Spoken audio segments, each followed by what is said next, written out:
थोड़ा ध्यान देना, सामने जो आपको क्वेश्चन दिख रहा है इसको हम पार्शियल फ्रैक्शन या इसमें हम पार्शियल फ्रैक्शन लगाने के लिए क्या करना पड़ेगा? एक्स स्क्वायर माइनस वन जो आपको दिख रहा है, आप उसको लिखना चाहते हो x plus one into x minus one.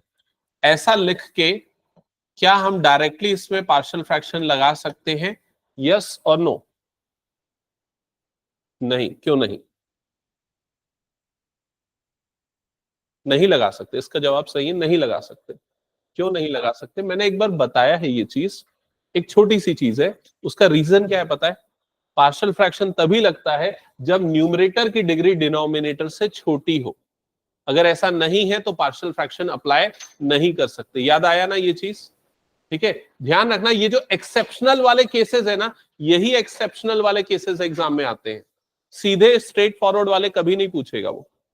तो यहां पर क्योंकि न्यूमरेटर की डिग्री 3 है, डिनोमिनेटर की डिग्री 2 है, तो पार्शियल फ्रैक्शन नहीं लगा सकते हम डायरेक्टली। तो पार्शियल फ्रैक्शन अप्लाई करने के लिए क्या करना पड़ेगा?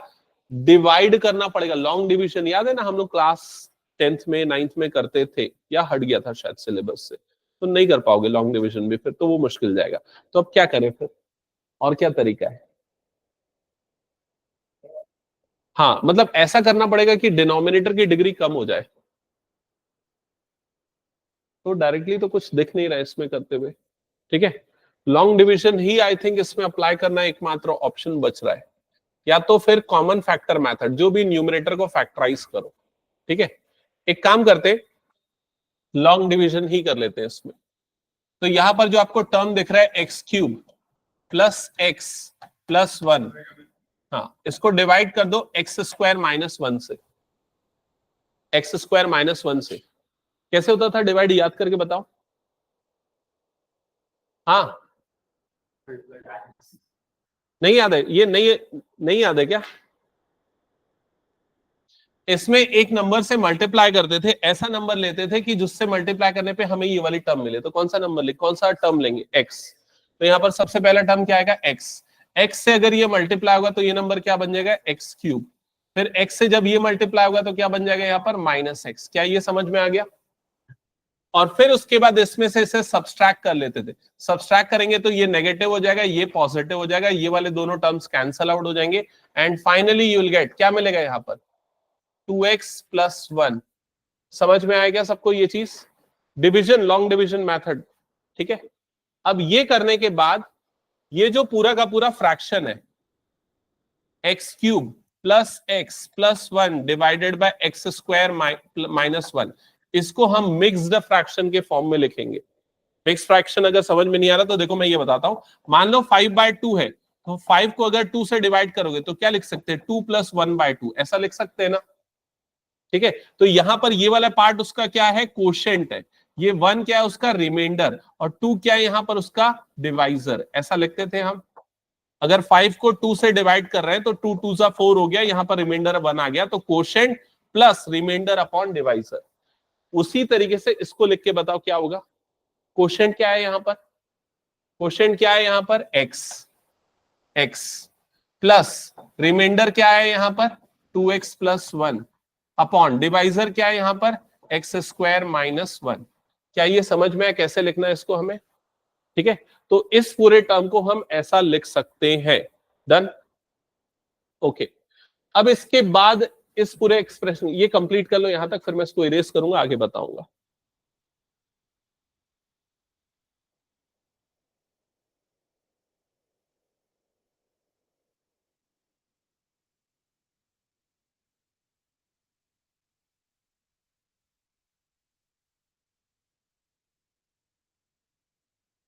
हो गया यहां तक सबका?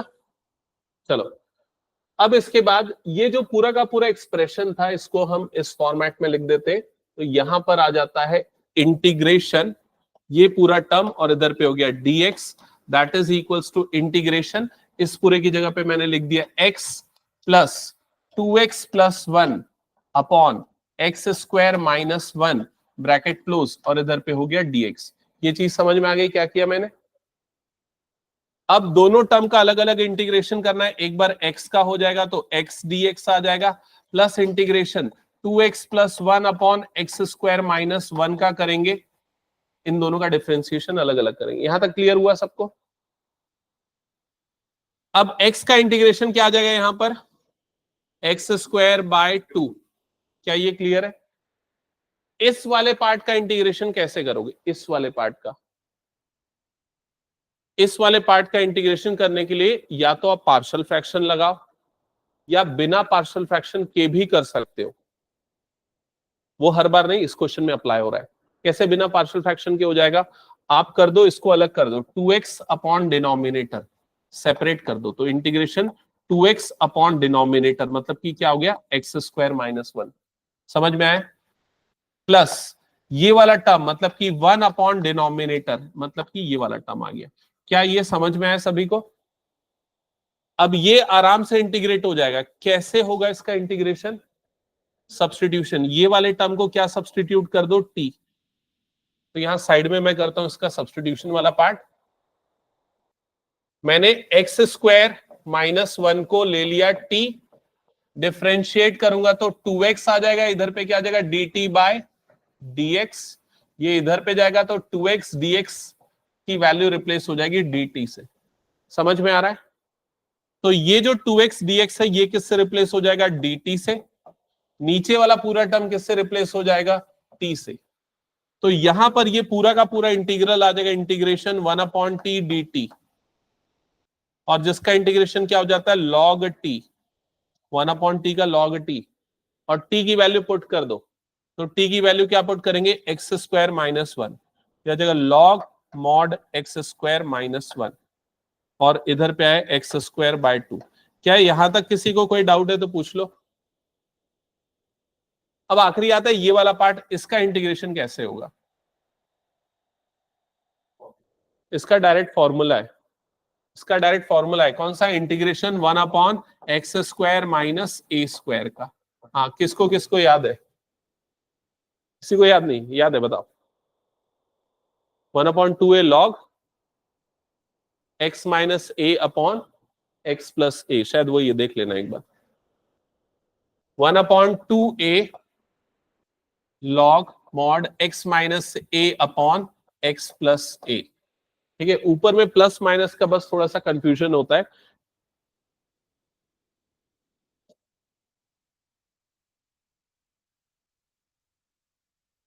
हाँ करेक्ट है, ठीक है। ये फॉर्मूला अप्लाई होगा इस जगह पे, तो यहां पर प्लस 1 अपॉन 2a, ए की वैल्यू यहां पर कितनी है, 1, लॉग मॉड x माइनस ए मतलब x minus 1 upon x plus 1। सीधे सीधे फॉर्मूला लगा देंगे, तो plus 1 upon 2 log mod x minus 1 upon x plus 1। That's it, ये हो जाएगा इसका final answer. Plus c last में ऐड कर देंगे। किसी को कोई डाउट है यहां तक तो बताओ मुझे, ठीक है। तो इंपॉर्टेंट क्या था इस क्वेश्चन में, यहां अब जितने भी क्वेश्चन आज हम करने वाले ना सारे बहुत इंपॉर्टेंट है, और सभी में आपको कुछ कुछ चीजें ध्यान रखनी है। जैसे यहां पर तुरंत पार्शियल फ्रैक्शन नहीं लगाना है, आपको पहले क्या करना पड़ेगा, लॉन्ग डिवीजन, न्यूमरेटर की डिग्री कम करनी पड़ेगी, उसके बाद फिर लगाना पड़ेगा। समझ गए ना ये चीज? हटा दो इस पूरे क्वेश्चन को मैं, ठीक है। अच्छा, एक और चीज ये आती है कि क्या और भी कोई तरीका है क्या इसको फ्रैक्शन में तोड़ने का? इसको फ्रैक्शन में तोड़ने का एक और अप्रोच आप यूज कर सकते हो। क्या है बताऊं वो? आप जैसे, आपको जैसे न्यूमरेटर में जो टर्म दिख रही है ना वैसी ही टर्म जो डिनोमिनेटर में दिख रही है ना वैसी टर्म न्यूमरेटर में लाओ, लेकिन वो ऑब्जर्व करना पड़ेगा। जैसे एक्स स्क्वायर माइनस 1 है ना, तो न्यूमरेटर में भी एक्स स्क्वायर माइनस 1 वाली टर्म ऐड करेंगे, उसको फिर क्या करेंगे, सब्सट्रैक्ट करेंगे, फिर फैक्टराइजेशन करेंगे, वो प्रोसेस हो जाता है। तो वो तरीका जो है ना हर बार एग्जैक्टली काम नहीं करेगा, और कई बार टाइम वेस्ट करेगा या गलती कर देगा। तो बेटर है लॉन्ग डिवीजन कर लो, एक स्टेप में हो जाता है वैसे भी वो, ठीक है। चलो नेक्स्ट क्वेश्चन पे आते हैं। तो सामने जो क्वेश्चन है नोट करो इसको।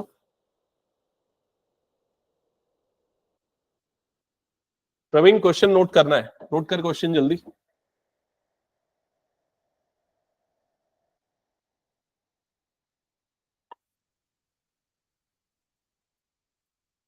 नोट कर लिया सबने क्वेश्चन?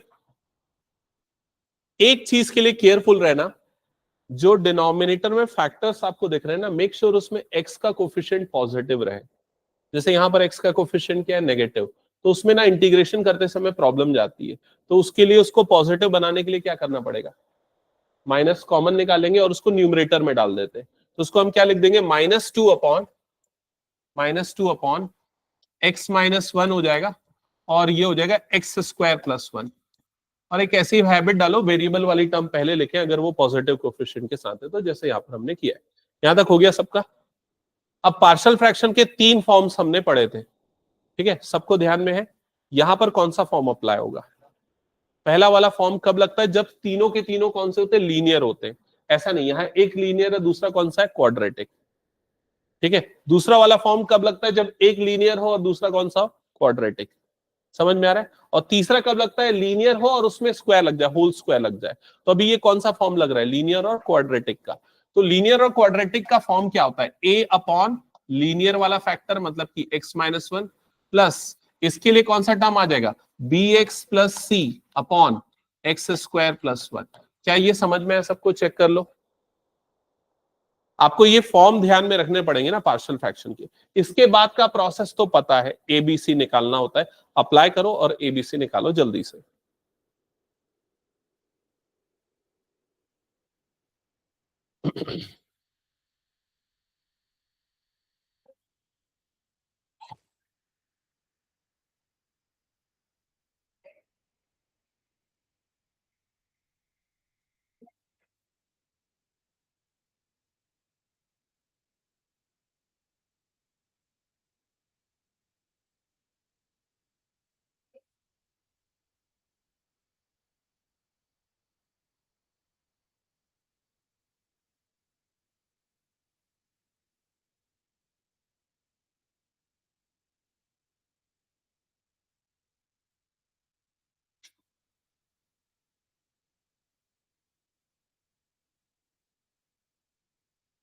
किसी को बताना है एबीसी कैसे निकलता है, निखिल निकाल जल्दी।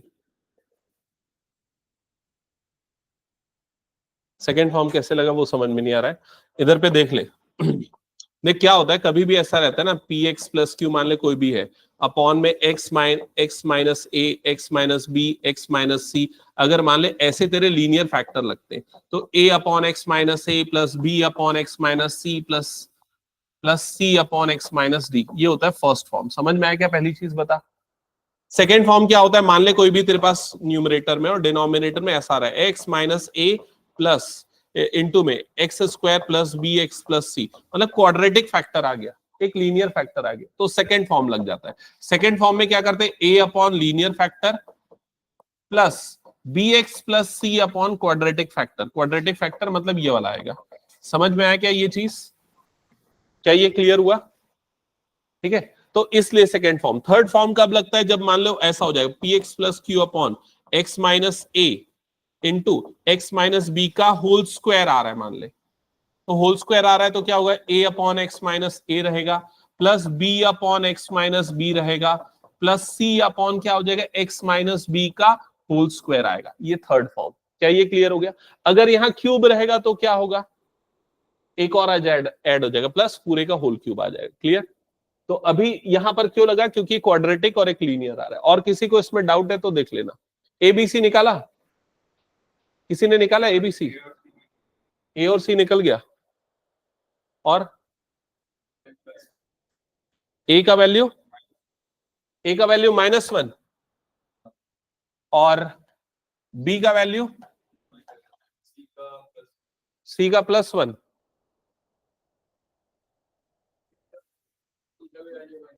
दोनों का वैल्यू 1 आ रहा है, मतलब x+1। ऐसे ही आएगा सबका, चेक करें एक बार सही आया कि नहीं आया। चलो एक काम करता हूं, मैं चेक कर लेता हूं सही आया कि नहीं। उसके लिए मैं क्रॉस मल्टीप्लाई कर देता हूं, ये वाले टर्म को इधर, ये वाले टर्म को इधर। तो लेफ्ट साइड में क्या हो जाएगा, -x² - 1, इधर पे हो जाएगा +x² - 1 का स्क्वायर। समझ गए ना, a + b a - b लगा दिया, ब्रैकेट खुलेगा तो ये वाले दोनों टर्म कट जाएंगे, 1 + 1 2 आना चाहिए।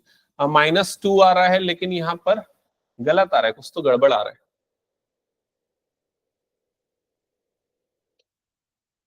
अच्छा ये प्लस है ना, हाँ सही आ रहा है, तो फिर ठीक है, ये प्लस हो जाएगा। तो ये नेगेटिव, हाँ ठीक है सही। तो सारी वैल्यू सही आ गई है। कैसे क्रॉस चेक है समझ गए ना। वापस एलसीएम लेके देख लिया कि भाई ये ऐड करने पे न्यूमरेटर वाली टर्म इसके इक्वल आ रही है। तो ए बी सी की वैल्यू निकालने में किसी को कोई डाउट तो नहीं है? बताओ। कैलकुलेशन में गलती कर सकते हो, वो अवॉइड करना है, बट स्टेप में मेरे ख्याल से कोई गलती नहीं होनी चाहिए। और किसी का आया था इसके अलावा? आयुष के अलावा तेरा आ गया तो सौभाग्य। A-1, सी की वैल्यू 1 और बी की वैल्यू नहीं निकल रही थी। निकाल लेगा ना, लेकिन कि बताना है, बता दूं? ठीक है, तो इधर पे ध्यान दे क्या होगा। -2 इज इक्वल टू ऐसा बन रहा होगा a into x square plus 1 प्लस B x plus C into x minus 1, ये बन गया होगा। और a की वैल्यू तूने निकाल ली थी, कितनी निकाली थी? -1। तो यहाँ पर -1 इंटू एक्स स्क्वायर प्लस 1 हो गया था। और c की वैल्यू भी निकाल ली थी, c की वैल्यू कितनी निकाली थी? 1, ये आ गया था। और इधर पे क्या आया था? x-1 आया था। और इधर पे क्या था? -2। यहां तक हो गया था। अब तेरे को सिर्फ b की वैल्यू निकालने में प्रॉब्लम है, तो x की कोई भी मन से वैल्यू डाल दे, जीरो को छोड़ के। जीरो को छोड़ के, जीरो डालेगा तो बी हट जाएगा, तो कैसे निकलेगा बी? ठीक है, तो मान लेते हैं वन, वन भी नहीं डालना सकता। वन डालने पे क्या हो जाएगा? ये पूरा जीरो हो जाएगा, तो फिर बी हट जाएगा। तो और कुछ वैल्यू डाल, 2 डाल दे। 2 डालेगा तो इधर पे -2 का -2 ही रहेगा। 2 डालेगा तो 4 + 1 कितना हो जाएगा? 5। तो इधर पे आ जाएगा -5 प्लस इधर पे 2 डालेगा तो 2b + 1 हो जाएगा। 2b + 1 और 2 डालेगा तो इधर पे ये वाली वैल्यू कितनी हो जाएगी? 1। समझ में आया? -5 इधर जाएगा, +5 हो जाएगा, 5 - 2 3 हो जाएगा। इधर पे क्या आ जाएगा? 2b + 1। 1 इधर पे जाएगा तो कितना हो जाएगा? 2 हो जाएगा। 2/2 मतलब b की वैल्यू हो जाएगी 1। क्या ये क्लियर हो गया सबको? ठीक है, तो सिंपल है, ये इक्वेशन बना के वैल्यू पुट करना। वैष्णवी ये पता है ना कैसे निकालते एबीसी? चलो यहां तक हो गया सबका। नेक्स्ट स्टेप क्या करना होता है? ये पार्शियल फ्रैक्शन हमने लगा दिया, अब उसके बाद इंटीग्रेशन करना है। तो यहां पर भी इंटीग्रेशन का सिंबल, यहां पर भी इंटीग्रेशन का सिंबल। डन, यहां तक हो गया। इसका इंटीग्रेशन क्या होगा? किसी को डाउट तो नहीं इसमें? सबको पता है कि नहीं? पूछ लूं? हाँ निखिल बता क्या होगा लास्ट, इसका इंटीग्रेशन क्या होगा? log x-1, correct. तो यहां पर आ जाएगा minus log mod x-1 plus, इसका इंटीग्रेशन क्या नहीं कैसे होगा ये बताना है। इसका इंटीग्रेशन कैसे करना है अलग अलग, अभी थोड़ी देर पहले हमने एक सिमिलर टाइप का किया था। तो पहला हो जाएगा integration x/x² + 1 dx plus integration 1/x² + 1 dx। यहां तक हो गया, जिसमें इसका तो सीधा सीधा फॉर्मूला होता है, आपको याद होना चाहिए, tan इनवर्स x का डेरिवेटिव होता है, याद है रही है। तो इसका इंटीग्रेशन क्या आ जाएगा? tan inverse x। इसका इंटीग्रेशन आ जाएगा tan इनवर्स x। बच गया ये वाला पार्ट। इसका इंटीग्रेशन कैसे करेंगे? सब्स्टिट्यूशन से। x² - 1 को क्या पुट कर देंगे? t। x dx कितना आ जाएगा? dt/2। तो उसका इंटीग्रेशन क्या आएगा पता है? क्या आएगा? 1/2 log mod x² + 1, ये आएगा इसका इंटीग्रेशन। चेक कर लो, सब्स्टिट्यूट करके देख लेना। इसको पूरे को टी लोगे तो x dx dt/2 आ जाएगा, ये आ गया। यस हो गया। हटा दो फिर ये क्वेश्चन में।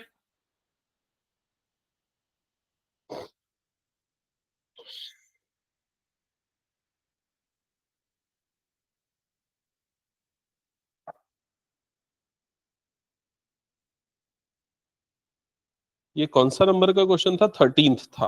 हाँ चलो हटा रहा हूं, नेक्स्ट क्वेश्चन पे आगे बढ़ते। क्वेश्चन नंबर 14 नोट करो पहले जल्दी से क्वेश्चन।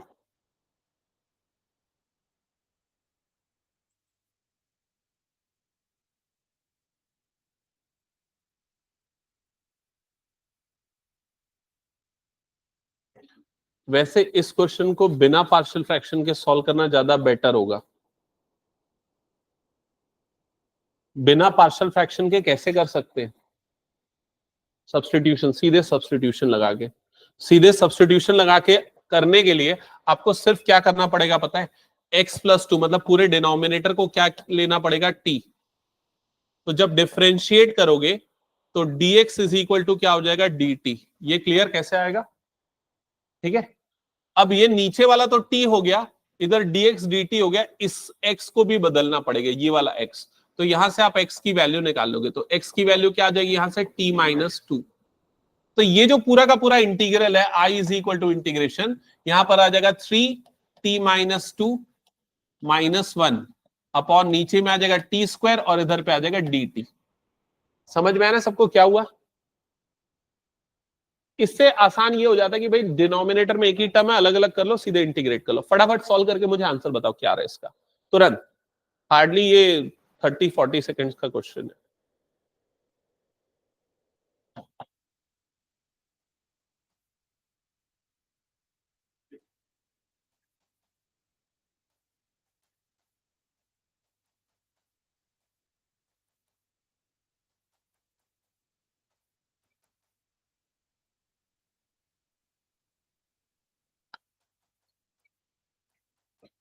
आया आंसर?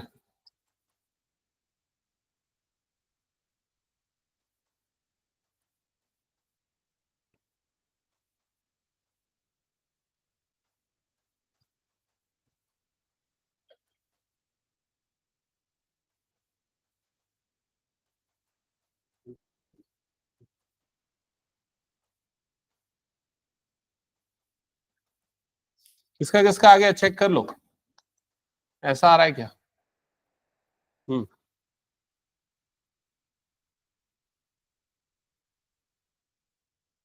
वंश आ गया करेक्ट। और किसी का आया कि नहीं? हो गया अनुष्का? हम्म, सौभाग्य बना?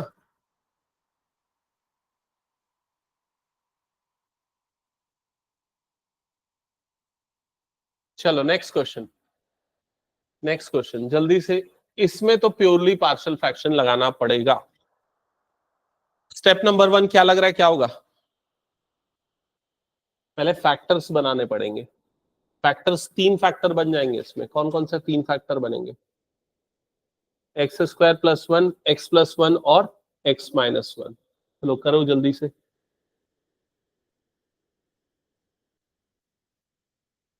पिछला वाला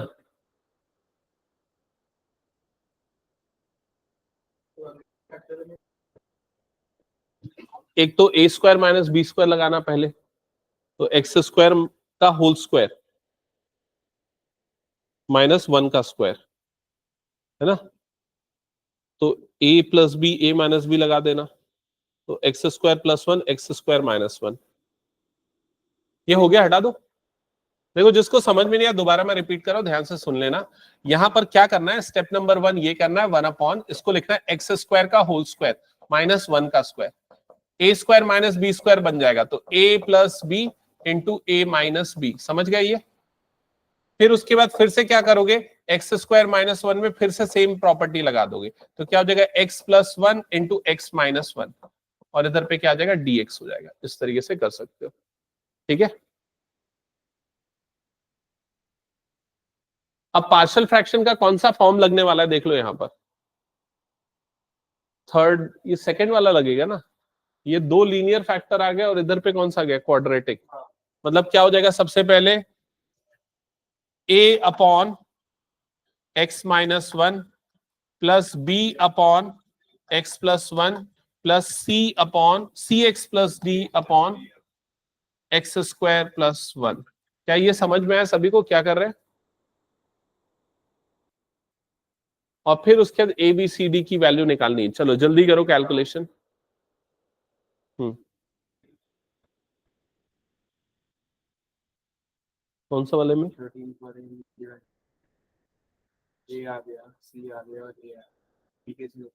एक्स की जगह पे 2 डाल दे।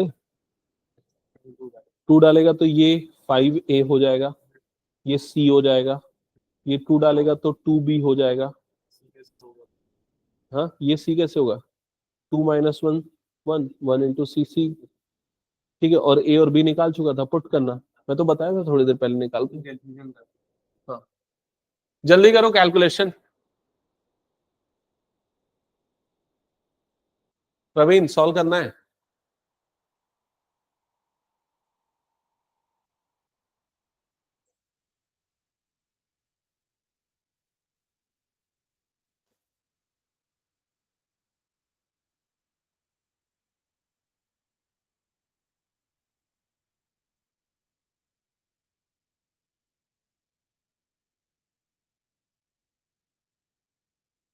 सर ए का वैल्यू 1/4 है। ए का वैल्यू 1/4 आएगा। कोई निकाला? कोई नहीं निकाला अभी तक।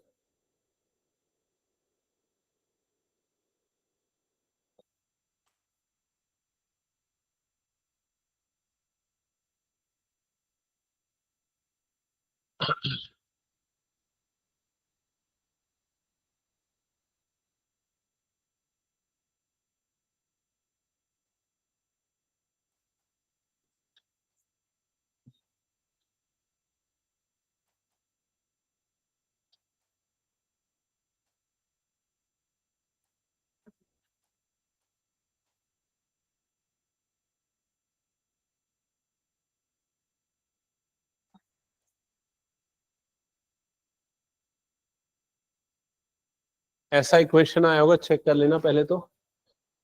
एक गलती जो कई बच्चे करते हैं, यहाँ ब्रैकेट यूज नहीं करते, तो मेक श्योर वो वाली गलती मत हो। फिर उसके बाद x की वैल्यू सबसे पहले अगर मान लो a निकालना है तो x की जगह पे 1 डालूंगा तो a निकल जाएगा। अरे इतना इजी, तो क्यों टाइम लग रहा है इतना? a का वैल्यू 1/4 आएगा, करेक्ट आ गया। फिर उसके बाद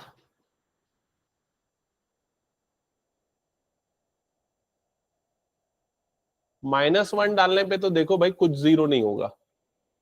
-1 डालोगे तो a जीरो हो जाएगा, -1 डालोगे तो ये दोनों तो जीरो नहीं होने वाले। तो x की जगह पे फिर भी हम -1 डाल देते हैं इक्वेशन निकालने की। अच्छा हाँ, वो भी जीरो हो जाएगा, हाँ। ये आ जाएगा 1 इक्वल टू -1 डालेंगे तो ये जीरो हो जाएगा, -1 डालेंगे तो b इंटू ये कितना हो जाएगा -2 और +2 मतलब -4 हो जाएगा नहीं, और वो पूरा जीरो हो जाएगा। b का वैल्यू -1/4।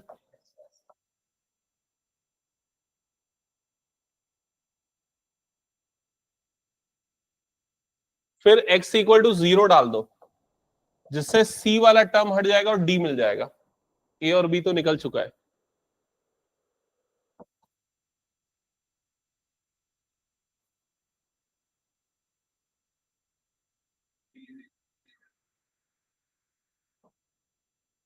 -1/4 आ रहा है b।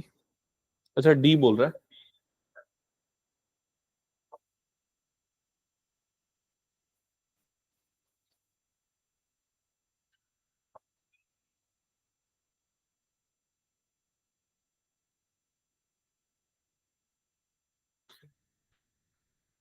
d का वैल्यू -1/2 आ रहा है, आया ना -1/2।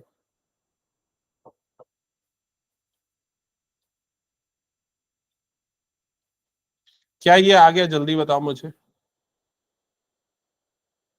अब लास्ट कौन सी वैल्यू बच गई? c। c की वैल्यू निकालने के लिए मैंने एक और तरीका बताया था ना, एबीसीडी निकालने का, कोफिशिएंट कंपैरिजन, याद होगा? ठीक है, बट वो काफी लंबा हो जाता है। x is equal to 2 put कर दो।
जल्दी बताओ क्या रही है c की वैल्यू?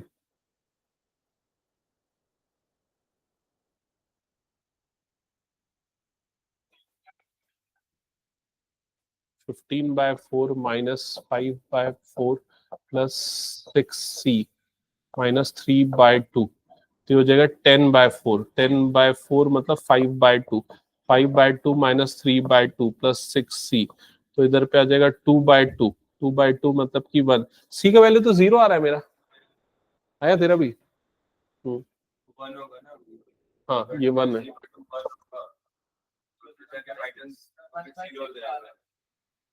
0 आएगा मेरे ख्याल से, तो 0 आएगा। कोफिशिएंट कंपैरिजन मेथड से करके देख लो एक बार। एक्स क्यूब के कोफिशिएंट को कंपेयर कर लेता हूं। तो एक्स क्यूब का कोफिशिएंट देखो क्या आ जाएगा, यहाँ पर a आ जाएगा, यहाँ पर क्या आ जाएगा प्लस b आ जाएगा, और यहाँ पर क्या आ जाएगा प्लस c आ जाएगा, दैट इज इक्वल टू 0। हाँ तो a और b की वैल्यू 1/4 और -1/4 है, ठीक है, c इक्वल टू 0 आएगा। समझ गए क्या? तुरंत कैसे पता लगाया? नहीं समझ पाए? देखो इधर पे एक्स क्यूब का कोफिशिएंट देख रहा हूं, तो ये वाले पूरे में एक्स क्यूब का कोफिशिएंट क्या आएगा, ये दोनों मिलके एक्स क्यूब बनाएगा, मल्टीप्लाइड में क्या है ए है, तो एक्स क्यूब का कोफिशिएंट ए हो गया। यहां एक्स क्यूब का कोफिशिएंट क्या होगा बी, यहां एक्स क्यूब का कोफिशिएंट क्या होगा सी। समझ गए? तो तीनों एक्स क्यूब के कोफिशिएंट का एडिशन यहां के एक्स क्यूब के कोफिशिएंट के बराबर होगा। यहां एक्स क्यूब नहीं है तो उसका कोफिशिएंट क्या हो गया, 0 हो गया। समझ में आया ये चीज? और a और b की वैल्यू ऑलरेडी हमने निकाली थी 1/4 -1/4, तो दोनों का एडिशन क्या हो जाएगा 0। क्या ये क्लियर हुआ कैसे पता कर सकते हैं? और तो दोनों मेथड हमने इसीलिए पढ़ा, कई बार क्या है वो उसको और इसको साइमल्टेनियसली अप्लाई करके भी कर सकते हैं यूज। हटा दूं फिर इसको मैं? ओके अब ये पूरी वैल्यू मैं इरेज कर रहा हूं, पूरी वैल्यू मुझे बताते जाना ना। 1/4 -1/4 c 0 था, d की वैल्यू 1 आई थी ना, ये 1/4 x -1 आ गया, प्लस ये -1/4 x +1 आ गया, और c की वैल्यू तो 0 आई थी, d की वैल्यू -1 बोल, -½ -1/2 अपॉन क्या हो गया x² + 1। तो बस इसमें यही चीज इंपॉर्टेंट और कुछ भी नहीं। इंटीग्रेशन में रखा क्या है, इसमें कुछ नहीं करना इंटीग्रेशन।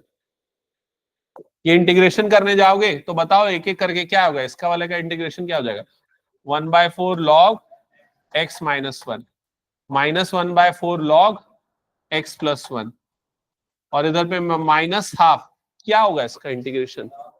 गलत जवाब। क्या होगा? अरे सबका भूल जाओ चलेगा, लेकिन इसका मत भूलो, tan इनवर्स x का डेरिवेटिव होता है ना,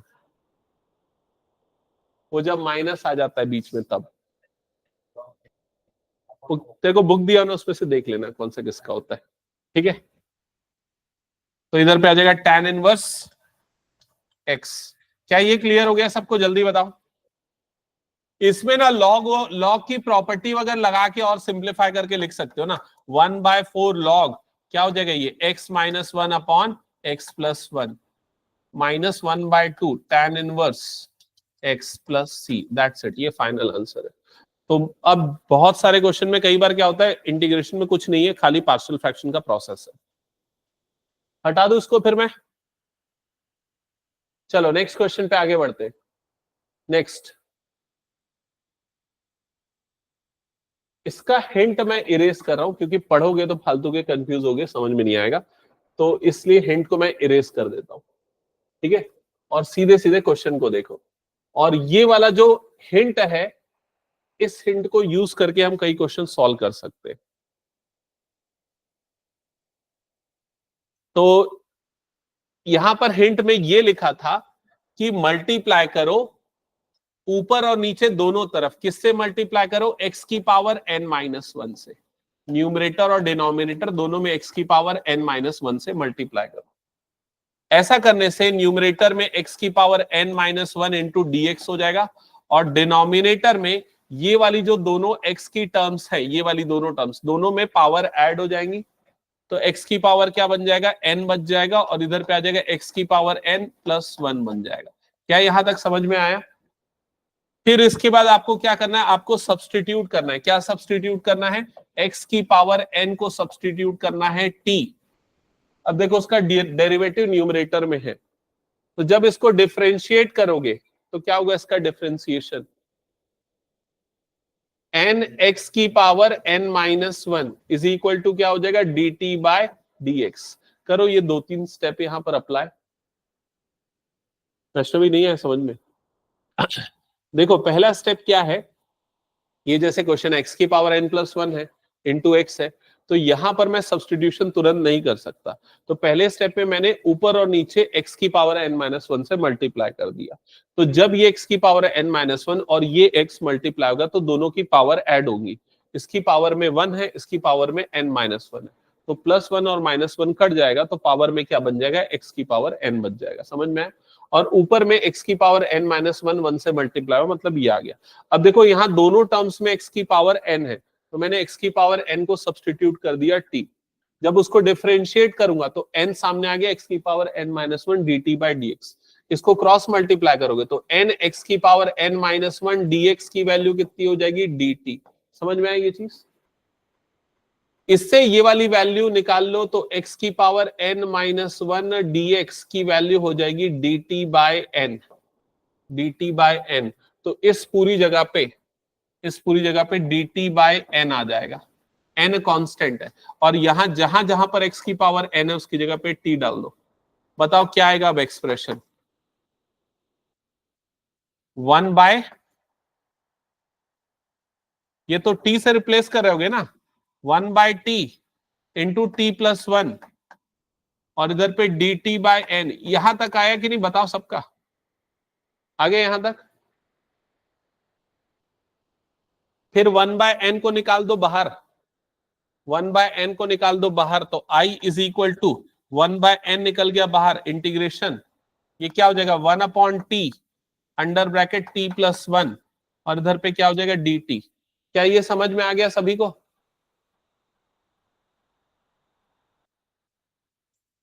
अब इसके बाद क्या करना है, ध्यान से सुनो, इस पे लगाओ पार्शियल फ्रैक्शन।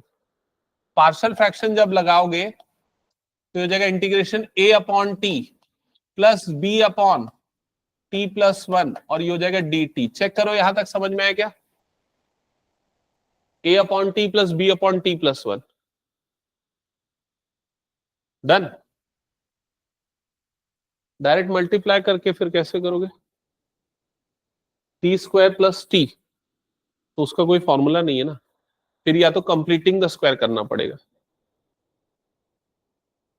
जो तुम लोग बोल रहे हो ना, ये बोल रहे हो ना, इसको मल्टीप्लाई करेंगे तो 1 upon T square plus T हो जाएगा। तो अब अगर इसके बाद इंटीग्रेट करना तो कंप्लीटिंग द स्क्वायर करना पड़ जाएगा, क्योंकि इसका इंटीग्रेशन का फॉर्मूला है टी स्क्वायर प्लस 1 होता तो होता, टी स्क्वायर प्लस टी के लिए नहीं है। ठीक है, यहां तक हुआ क्या सबका, जल्दी बताओ। पार्शियल फ्रैक्शन से बोर हो गए क्या, नहीं लगा पा रहे हो क्या? अगर ऑब्जर्वेशन से करना चाहते हो तो भी कर सकते हो। ऑब्जर्वेशन से कैसे कर सकते हो, देखो यहां पर जैसे जैसे अंदाजा लगा लो भाई, यहां पर क्या लेना है और यहां पर क्या लेना है कि कटने के बाद 1 आ जाए।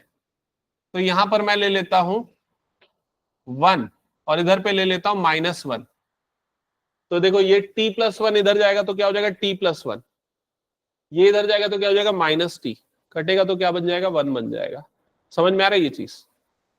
ठीक है, नहीं तो यहां से भी एक तरीका बता दे, देखो यहां पर क्या है, यहां पर t प्लस कर दो और -t कर दो, ऐसे कर दो, अलग अलग कर दो, ये वाला टर्म अपॉन डिनोमिनेटर माइनस ये वाला टर्म अपॉन डिनोमिनेटर, तो उससे भी निकाल सकते हो। समझ गए ना, डिफरेंट अप्रोचेस हो सकते हैं। हाँ जल्दी बताओ क्या होगा फिर उसके बाद,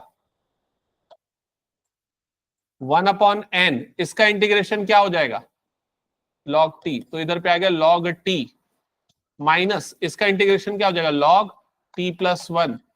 क्या ये क्लियर हो गया? फिर log a minus log b, तो क्या हो जाएगा log a बाय b, तो t अपॉन टी प्लस 1 हो जाएगा। क्या ये समझ में आया, बताओ जल्दी। अब t की वैल्यू डाल दो, तो t आपने क्या लिया था, x की पावर n को, तो हो जाएगा 1 अपॉन n log x की पावर n अपॉन x की पावर n प्लस 1, और ये हो जाएगा प्लस c। दैट्स इट, ये इसका आंसर है। समझ गए क्या सभी, बताओ जल्दी मुझे। ठीक है,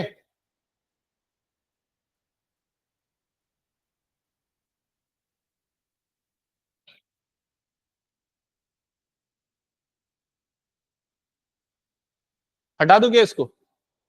अब एनसीईआरटी वाले ने जो ये बुक बनाई ना, तो उसके पीछे में उसका लॉजिक समझना। जैसे ना पिछला क्वेश्चन अगर तुम लोग देखोगे ना, पिछला क्वेश्चन क्या था, ये वाला था ना, ये वाला क्वेश्चन था। और अभी जो क्वेश्चन हमने किया है ना, वो क्या किया देख लो, ये है ना, ये जो क्वेश्चन किया है, क्या इसमें भी वही तरीका अप्लाई कर सकते हैं क्या? नहीं, इसमें नहीं हो सकता ना, x की पावर 4 आ रहा है, यहाँ पर क्या है x की पावर 3 नहीं है, मतलब हाँ इसमें नहीं लग सकता, ये वाले क्वेश्चन में वो नहीं लगा सकते थे, जो हमने किया वो यही पर। और किसी क्वेश्चन में अप्लाई होगा क्या, देखना पड़ेगा। चलो ठीक है, ये समझ में आ गया ना सभी को? ये क्वेश्चन देख लो कैसे बनेगा, हो जाएगा क्या? ये हिंट दे दिया इसने। साइन एक्स को क्या पुट करना है? t, तो ये वाला टर्म क्या हो जाएगा? डिनोमिनेटर क्या हो जाएगा? 1 माइनस टी, ये क्या हो जाएगा? 2 माइनस टी, और यहां पर cos x dx की वैल्यू क्या हो जाएगी? dt। समझ में आया क्या सभी को? फिर मैंने एक चीज बताई थी बार बार कि क्या करना है, t का कोफिशिएंट को क्या रखो? पॉजिटिव रखो।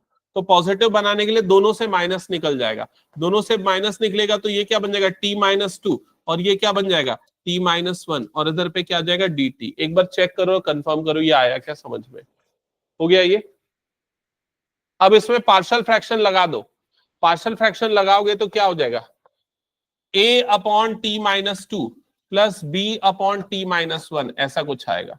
अब थोड़ा सा देख के बताओ a और b की वैल्यू क्या लेंगे? ये लेंगे 1 और उधर पे माइनस, मेरे ख्याल से ये 1 आएगा और ये माइनस 1 आएगा, चेक करो तो। 1 लोगे और माइनस 1 लोगे तो ऊपर में 1 आ जाएगा, a माइनस 1 आएगा। a minus 1। अब इसका न्यूमरेटर देख ले, a और b हो सकता है अलग लिया होगा राघव।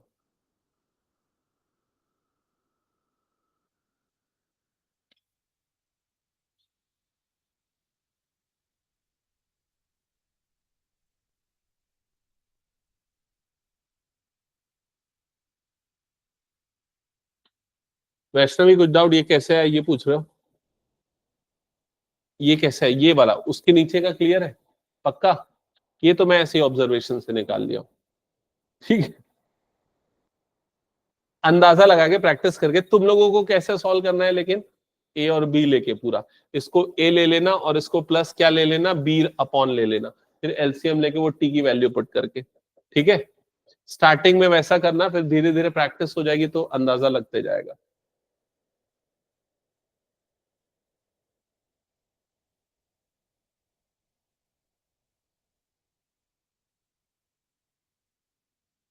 हो गया क्या? आया यही वैल्यू उमांश? ओके, आ गया, सेम निकाला तुम लोगों ने की? यही आया ना? अब दोनों तरफ इंटीग्रेट कर लो, इंटीग्रेट करोगे तो क्या आएगा? इसका क्या आ जाएगा? Log t minus 2 minus log t minus 1, log a minus log b की प्रॉपर्टी लगा देना, तो क्या हो जाएगा? लॉग ए बाई बी, तो t minus 2 upon t minus 1, समझ गए? और फिर टी की वैल्यू पुट कर देना, टी की जगह पे क्या पुट कर दोगे? साइन एक्स, खत्म हो गया। ये क्वेश्चन, ये जो देख रहे हो ना, ये 4 नंबर 5 नंबर, ये आया हुआ है मेरे ख्याल से पहले कभी देखा क्वेश्चन है ये 3 या 5 नंबर दोनों में से किसी एक में आया हुआ क्वेश्चन है, ज्यादा मुश्किल है नहीं, खाली सब्स्टिट्यूट करना है, ये ध्यान में रखना। हटा दो क्या? नेक्स्ट क्वेश्चन जल्दी बनाओ। ये यार बहुत मुश्किल है, ये वाला क्वेश्चन टाइम टेकिंग है और इंपॉर्टेंट भी है, इंपॉर्टेंट भी है, ध्यान से समझना।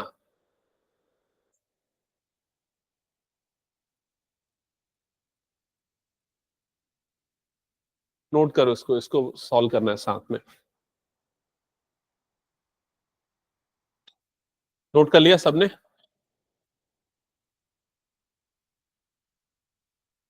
अब देखो इसमें सबसे बड़ी प्रॉब्लम सबसे पहले क्या है पता है? कि इसमें सीधे पार्शियल फ्रैक्शन नहीं लगा सकते। क्यों नहीं लगा सकते? न्यूमरेटर की डिग्री कितनी है? 4, डिनोमिनेटर की डिग्री कितनी है? 4, तो डायरेक्ट पार्शियल फ्रैक्शन नहीं लग सकता, ठीक है। तो उसके लिए पहले डिवाइड करना पड़ेगा। अब डिवाइड भी करने जाओगे तो क्या है, ऊपर में पॉलिनोमियल बनाना पड़ेगा, नीचे में भी पॉलिनोमियल, तो ऊपर डिग्री 4 वाला, नीचे भी डिग्री 4 वाला, बहुत प्रॉब्लम चला जाएगा। समझ रहे हो ना ये चीज? तो इसके लिए हम स्टार्टिंग में ही क्या कर लेंगे, बिना इंटीग्रेशन का सिंबल लगाए, मेरी बात ध्यान से सुना, बिना इंटीग्रेशन का सिंबल लगाए हम सीधे सीधे एक्स स्क्वायर को किससे रिप्लेस कर देंगे? टी से। और इंटीग्रेट करने के पहले ही हम t की जगह पे वापस एक्स स्क्वायर डाल देंगे ताकि इसकी डिग्री कम हो जाए और उसको सॉल्व करना थोड़ा इजी हो जाए हमारे लिए। तो जिससे देखो न्यूमरेटर में क्या हो जाएगा, यहाँ पर न्यूमरेटर में हो जाएगा t+1 into t+2 upon denominator में क्या हो जाएगा t+3 इंटू t+4। समझ गए स्टेप नंबर 1 क्या किया हमने। स्टेप नंबर 2 न्यूमरेटर और डिनोमिनेटर दोनों का ब्रैकेट खोलो, मल्टीप्लाई करो, बताओ क्या आएगी टर्म्स, जल्दी बताओ, ओरली बता सकते हो। हाँ क्या है, t² प्लस, अरे फाइनल बताओ जोड़ ओड़ के सब करके, t² प्लस 3t+2। क्या ये तुम लोग ऐसा नहीं कर सकते क्या, देखो इधर पे ये दोनों को मल्टीप्लाई किया तो क्या हो जाएगा t², इधर देखो 3t और 4t कितना हो जाएगा 7t, तो प्लस 7t हो गया, और 3 4 जा कितना हो जाएगा, 3 4 जा कितना हो जाएगा 12। समझ में आया कि नहीं ये चीज। तुम लोग क्लास 9 में एक आइडेंटिटी पढ़ते थे, ठीक से नहीं पढ़ते थे लगता है, x+a इंटू x+b। ये वाला आइडेंटिटी याद है कि नहीं, क्या होता था x² plus a+b into x plus क्या होता था ab। तो बस वही करना है, t का स्क्वायर कर देना, दोनों को ऐड करके इंटू t कर देना, और ab मतलब ये दोनों का मल्टीप्लिकेशन। क्या ये हो गया, जल्दी बताओ। हाँ इसके बाद अभी जो न्यूमरेटर की डिग्री 2, नीचे की डिग्री भी क्या है 2 है, लॉन्ग डिवीजन करना पड़ेगा। नहीं करना तो दूसरा तरीका जो मैं ऑब्जर्वेशन वाला तरीका बता रहा था ना, वो भी लगा सकते हो, ठीक है। ऑब्जर्वेशन वाला तरीका इस क्वेश्चन में थोड़ा ज्यादा आसान पड़ जाएगा। कैसे आसान पड़ेगा, थोड़ा ध्यान से देखना। जैसे यहां पर t² प्लस 7t+12 है ना, ऊपर में भी मुझे वही टर्म चाहिए जो नीचे में है, तो क्या करना पड़ेगा, देखो यहां पर ये 3t को क्या बनाना पड़ेगा 7t, तो उसके लिए मुझे क्या ऐड करना पड़ेगा यहां पर 4t। तो यहां पर मैं क्या कर देता हूं +4t कर देता हूं, +4t कर देता हूं, और प्लस कर रहा हूं तो माइनस भी करना पड़ेगा, तो क्या हो जाएगा -4t। क्या ये समझ में आया सभी को। ये नीचे में और क्या है 12 है, तो ऊपर में भी मुझे 12 चाहिए, तो क्या करना पड़ेगा +10, तो यहां पर हो जाएगा +10, तो उसको बैलेंस करने के लिए क्या करना पड़ेगा -10। क्या ये समझ में आ रहा है क्या, क्या कर रहा हूं मैं। ऐसा करने से ये वाली टर्म्स और ये दो टर्म्स मिलके, ये जो टर्म्स आपको दिख रही है, ये मिलके पूरे के पूरे डिनोमिनेटर के बराबर हो जाएगी, ठीक है। अब बताओ क्या हो जाएगा, न्यूमरेटर क्या हो जाएगा t² प्लस 7t+12, ये पूरा टर्म हो गया, और बाकी जो बच गया वो क्या बचा है -4t, और क्या बच गया है -10। तो मैं लिख सकता हूं -4t+10। क्या ये समझ में आया, बताओ जल्दी से मैंने क्या किया है। और डिनोमिनेटर में जैसा टर्म था as it is, t² plus 7t+12। Done, यहां तक हो गया। ऐसा करने से क्या होगा, आपको डिवाइड करने की जरूरत नहीं पड़ेगी। अब देखो आराम से दोनों को अलग अलग कर दो, ये वाला टर्म अपॉन ये माइनस ये वाला टर्म अपॉन ये। जब दोनों को अलग अलग करोगे तो t² plus 7t+12 upon t² plus 7t+12 minus 4t+10 upon t² plus 7t+12। यहां तक आया क्या समझ में, ठीक है। इसके बाद क्या होगा नेक्स्ट स्टेप में बताओ। ये वाले दोनों टर्म्स कट जाएंगे ना, ये वाले दोनों टर्म्स कट जाएंगे, तो यहां पर क्या बच जाएगा 1 माइनस ये वाला जो टर्म है इसको मैं लिखता हूं 4t+10 अपॉन डिनोमिनेटर में इसको फैक्टराइज कर लो, इसको फैक्टराइज कर लो, तो क्या होगा इसका फैक्टराइजेशन, क्या होगा फैक्टराइजेशन, क्या होगा जल्दी बताओ। यही तो होगा ना, इसी को मल्टीप्लाई करके ये बना तो वापस यही तो आएगा t+3 और t+4। क्या ये समझ में आ रहा है क्या। मेरे को याद है मैं 3 साल पहले, 2 या 3 साल पहले 2023 या 24 में ना, एग्जाम के 2-3 दिन पहले ना बच्चों को रिवीजन में ये वाला क्वेश्चन करवा रहा था, ठीक है, और सब अच्छे से सुन समझ के गए थे, और एग्जाम में सेम क्वेश्चन आया था, ठीक है, फिर भी कई बच्चे गलत बना के आ गए थे। हाँ बोर्ड्स का बता रहा हूँ, बोर्ड्स का। यहां तक क्लियर हुआ क्या सबको। इसके बाद क्या करना पड़ेगा,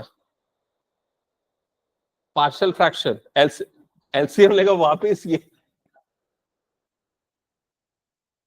partial fraction a upon t plus 3 plus b upon t plus 4। समझ में आ रहा है ये चीज? अब a और b निकालो, अंदाजा लगा के निकाल सकते हो, थोड़ा सा दिमाग लगाओ, अंदाजा लगाओ, निकाल लोगे। नहीं, अच्छा ऊपर में 1 नहीं है यार, अंदाजा लगाना मुश्किल हो जाएगा, 40 प्लस 10 आ रहा है ना, अंदाजे से नहीं बनेगा, पूरा लगाना पड़ेगा पार्शियल फ्रैक्शन। चलो जल्दी अप्लाई करो, ए और बी निकालो।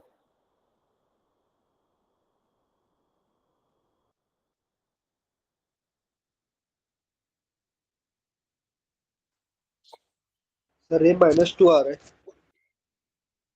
ए -2 आ रहा है, 2t प्लस 8 हो गया, और बी का वैल्यू 2 आ रहा होगा फिर। नहीं, बी का वैल्यू 2 पे तो नहीं आएगा, -2 बोल रहा है ना, तो 6 आ रहा है ना, हाँ बी 6 आएगा।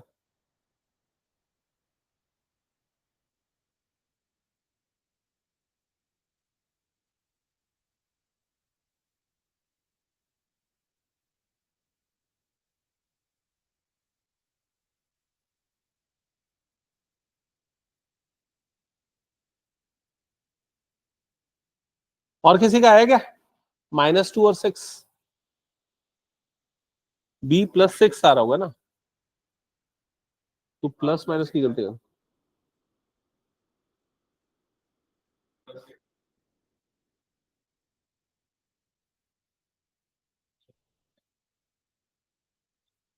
तो ये हो जाएगा 1 माइनस, ए की जगह पे आ जाएगा -2 upon T plus 3, plus B की जगह पे आ जाएगा 6 अपॉन टी प्लस 4। क्या ये समझ में आया सभी को? बताओ जल्दी। डन यहां तक? इसके बाद मैंने एक चीज एकदम स्टार्टिंग में बोली थी, अगर याद होगा तो, अभी यहां पर सब्सटीट्यूट कर रहे हैं लेकिन इंटीग्रेशन का सिंबल नहीं लगा है। जो हमने टी पुट किया, कहीं पर भी हमने इंटीग्रेशन का सिंबल नहीं लगाया, अभी सिर्फ और सिर्फ नॉर्मल सिंप्लीफिकेशन चला आ रहा है। हाँ, कुछ पूछना है? ए और बी वही पार्शियल फ्रैक्शन मेथड भाई। अब देख ले इधर पे कैसे किए। यहां पर 4t plus 10 upon X T plus 3 into T plus 4 is equal to A upon T plus 3। आ गया? भूल गया था क्या पार्शियल फ्रैक्शन? न्यूमरेटर भूल गया था, न्यूमरेटर ये है पूरा न्यूमरेटर।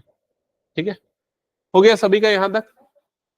हाँ, इसके बाद टी की वैल्यू वापस पुट करो, टी की वैल्यू वापस पुट करो, तो टी की जगह हम क्या पुट करेंगे अब? X square. तो ये हो जाएगा 1 minus under bracket -2 upon x square plus 3 plus 6 upon x square plus 4 bracket close.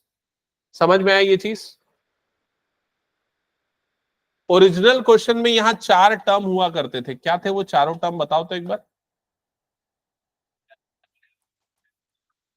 +2 x square plus 3 x square plus 4, ये था एक्चुअल में 4 टर्म। तो उसको हमने ऐसा लिख दिया। क्या ये पूरा प्रोसेस समझ में आया? अब हम लगाएंगे इंटीग्रेशन का सिंबल, तो यहां पर आएगा पूरे का इंटीग्रेशन। समझ गए ये चीज? हाँ, तो सबसे पहले ये जो 1 है, तो 1 का इंटीग्रेशन क्या हो जाएगा यहां पर? x। 1 का इंटीग्रेशन हो गया x plus 2 upon integration 1 upon x square plus 3 dx minus 6 upon integration 1 upon x square plus 4 dx। क्या यहां तक आया? चेक कर लो एक बार जल्दी से। 1 का इंटीग्रेशन x किया, फिर ये माइनस माइनस प्लस बना दिया, 2 को निकाला बाहर, एक्स स्क्वायर प्लस 3, ये प्लस 6 हो गया, ये प्लस नहीं माइनस हो गया ना, बाहर में माइनस, तो -6 अपॉन ये आ गया। ठीक है, हाँ अब इसका इंटीग्रेशन का फॉर्मूला याद है क्या? tan इनवर्स वाला होता है, tan इनवर्स वाला 1 upon x square plus a square वाला। तो वो उस फॉर्म में लाने के लिए इसको क्या लिखना पड़ेगा? √3 का स्क्वायर लिखना पड़ेगा। देखो जल्दी से बताओ क्या होता है integration? 1 upon x square plus a square. 1 upon a नहीं आता ना? आता है क्या? 1 upon a tan inverse x by a. 1 upon a, तो क्या हो जाएगा यहाँ पर +2 तो ऑलरेडी था, 1 अपॉन ए मतलब 1/√3 tan इनवर्स x बाय ए, तो मतलब कितना हो जाएगा x/√3। आया समझ में ये चीज। फिर इसका क्या होगा, -6 tan इनवर्स, तो ये 4 को क्या लिख सकते हैं, 2 स्क्वायर लिख सकते हैं ना, तो tan इनवर्स क्या आ जाएगा यहाँ पर x/2 और प्लस ये क्या आ जाएगा c। दैट्स इट, ये होगा इसका फाइनल आंसर। क्या ये बना सभी का, बताओ जल्दी। हाँ 6/2 आएगा, ठीक है सही, 6/2 मतलब वो 3 हो जाएगा। हम्म, हाँ ठीक है।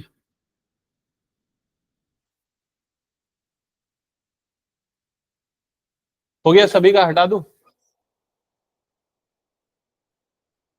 नेक्स्ट, ये वाले क्वेश्चन का स्टेप नंबर 1 क्या करोगे, बताओ जल्दी। इसको इंटीग्रेशन का सिंबल तुरंत लगा देना और फिर सब्सटीट्यूट करना। ऐसा क्यों बोल रहा हूं, क्योंकि देखो नीचे में एक्स स्क्वायर है ना, और ऊपर में उसका डेरिवेटिव दिख रहा है, तो ये ऊपर वाला 1 बन जाएगा, नीचे क्या जाएगा t+1 और t+3, फिर लगा देना पार्शियल फ्रैक्शन।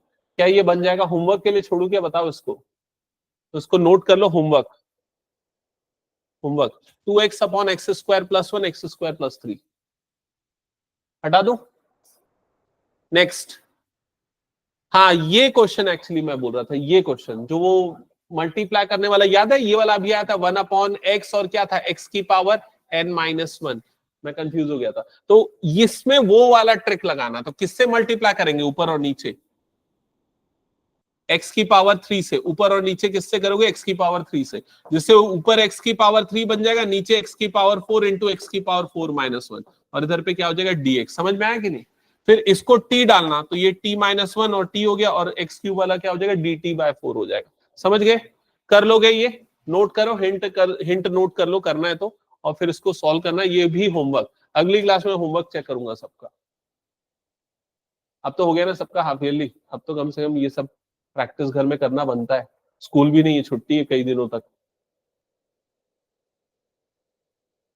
हटा दूं क्या, मैं बीच में कई दिनों से टेस्ट भी इसलिए नहीं ले रहा था क्योंकि तुम लोगों का स्कूल का हाफ ईयरली ये सब चल रहा था, तो अब इस वीकेंड से मैं टेस्ट चालू कर दूंगा। सबसे पहले इंटीग्रेशन का ले लूंगा, ठीक है। हटा दूं क्या इसको फिर मैं। चलो नेक्स्ट, इसके लिए इसने खुद ही हिंट दे दिया है। e⁻x को क्या ले लेना, t। e⁻x को अगर t लोगे, डिफ्रेंशिएट करोगे, तो क्या होगा इसका डिफ्रेंशिएशन, e⁻x ही होगा। इधर पे क्या आ जाएगा dt/dx, तो dx को उधर पे डाल दो, तो e⁻x dx is equal to क्या हो जाएगा dt। e⁻x को नीचे डालो, तो dx इज इक्वल टू क्या हो जाएगा dt/e⁻x, और e⁻x क्या है, t है ना, तो dx इज इक्वल टू कितना आ जाएगा dt/t। समझ रहा है, समझ रहे हो कि नहीं। तो ये हो जाएगा इंटीग्रेशन 1/t-1 और 1/t dt। समझ गए ये 1/t क्यों आया, 1/t इस कारण से आ गया, dx को जब हटाए तो 1/t। फिर क्या लगाना है, पार्शियल फ्रैक्शन।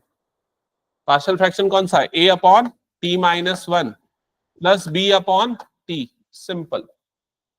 ठीक है, a की वैल्यू क्या आएगी वो भी बता दूं, a की वैल्यू 1 आएगी और b की वैल्यू -1 आएगी। हिंट नोट कर लो, सॉल्व करना ये वाला भी।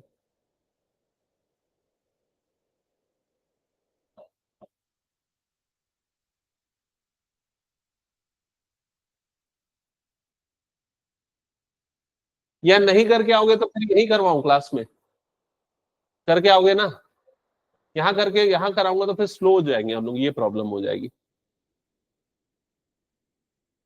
कुछ नोट नहीं करना, हटा दूं। चलो नेक्स्ट, सिंपल पार्शियल फ्रैक्शन लगाना है और कुछ नहीं करना है।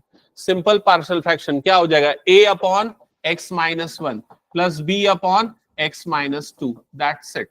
a और b की वैल्यू निकाल लेना, फिर उसके बाद इंटीग्रेट कर लेना, ठीक है, हो जाएगा। हटा दूं, चलो नेक्स्ट, ये वाला क्वेश्चन बना लोगे क्या। स्टार्टिंग का ये वाला जो ट्रिक जो था ना, x से मल्टीप्लाई x से डिवाइड ऐसा कर सकते हो, तो ये एक्स स्क्वायर और एक्स स्क्वायर प्लस 1 बन जाएगा, एक्स स्क्वायर को t डालना वो करके कर सकते हो सब्जेक्टिव वे में। ऑब्जेक्टिव के तरीके से सॉल्व करना है तो क्या तरीका और है पता है, जो ऑप्शन दिया उसको डिफरेंशिएट करके देख लेना किससे मैच कर रहा है, वो भी तरीका फॉलो कर सकते हो। ठीक है, चलो मैं ये सारे क्वेश्चन जितने मैंने टिक कराए ना एक बार मैं चेक करूंगा, जो जो डाउट है जो नहीं बने तुम लोगों ने कोशिश की उसको मैं बता दूंगा। तो पार्शियल फ्रैक्शन यहाँ पर एंड हो जाएगा। फिर उसके बाद नेक्स्ट टॉपिक मेरे ख्याल से बाय पार्ट्स है क्या, बाय पार्ट्स एक इंपॉर्टेंट टॉपिक है, हमने बीच में स्टार्ट किया था थोड़ा बहुत, किसी का एग्जाम था तो उसको दोबारा से, तेरा था क्या, हाँ उसको दोबारा से एक बार बताऊंगा बाय पार्ट्स में। ठीक है, शुरुआत से एकदम। ओके, कुछ बोल रहे हो और? इंटीग्रेशन,